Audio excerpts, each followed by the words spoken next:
Alright, today we're gonna do an unboxing review for this Monster iSport Champion. So this is the TWS Bluetooth 5.0, and says here it's Qualcomm chip inside of it. So let's go ahead and open this up. So a little backgrounder on Monster. Years ago, late 2000s, Monster is the one making headphones for Beats. This is way before Apple bought Beats. So I know them to be a very good headphone company. And I did have their workout headphones, the big ones from before. Okay, so you got paperwork. You got the case itself. Okay, open that up. Oh, it's stuck on the case. Okay, just put that like that. Just open it up like that. You'll see it like that. And this is the USB-C charging port. Okay, let's put these down. And then you've got charging cables. Those are your ear tips, and this is for your outer ear. Okay, so put these away. And I normally use, because this is not comfortable for me, so I normally use the small ones when it comes to that. I'm gonna try these regular ear hooks for them to stay in your ear. I'm planning to take these on a run with my usual run playlist, just to have a feel of, so you gotta take the blue plastic things, so you're able to charge them. I'm gonna charge them a little bit here. Looks like the case has a full charge when you get them. Yeah, like I said, I'm gonna try and look at the sound quality, hear the sound quality of it, compared to the AirPod Pros. So I normally run with the not AirPod Pros, the second generation AirPods. And for the second generation AirPods, you do need to, that's kind of very sturdy there to put in. So let's charge these for a little bit. Okay, so when you put them on, there's a light indicator there that says it's charging. Okay, just charge those for a little bit. And so these are your second generation AirPods. I normally run with these, but these fall off your ear. So you have to have these ear hooks like this that you have to buy third party.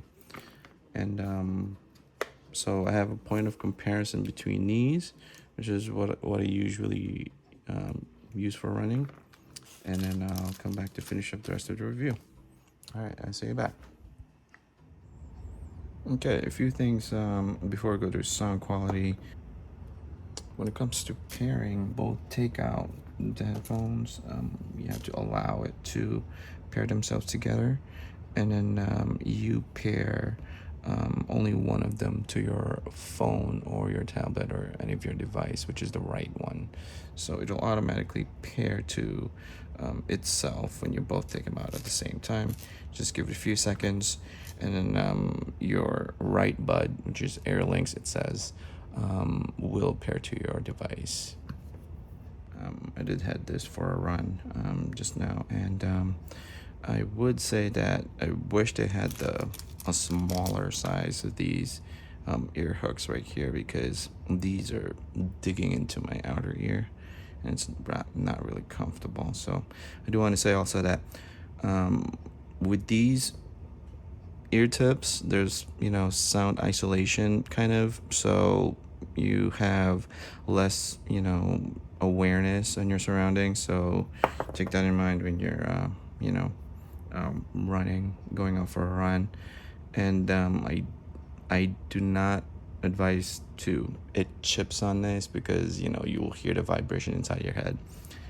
I can hear every step that I have, and if I'm out of breath, I can hear my breathing as well inside my head because of these sound isolation tips.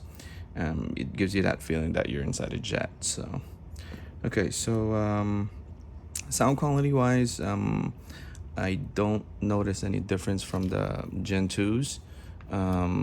And I would say that the bass is kind of better because of the sound isolation. But quality wise, then sound quality wise, I don't notice any difference aside from the bass. And with these kind of things, you lose capabilities from your Apple ecosystem, so you're not able to use your Hey Siri functionality. And with Hey Siri, I could give instructions for next track, volume, even make calls and all that stuff while you're running. But you're not able to use that with here. Not unless you get used to the multi-function buttons on this, and it's kind of like finicky. You have to do like couple presses for forward, couple presses for backwards, that kind of thing, and I don't think I'm gonna get used to that. So that's about it. And what else can I say about this? That's about it. And the case is sturdy feeling and USB-C, and that's all I have to say about that. And price point, I got these from Amazon, about $100. And Gen 2s are, when it came out, is about $159, $160. And with these kind of things, you do get what you pay for. If you're not willing to pay the $150 or $250 for the Air Pros, then I would say you could get one of these things for $100. Good quality sound wise, and you just lose some of that Apple functionality. So if you're in that Apple ecosystem, so that's about it. Thanks for watching.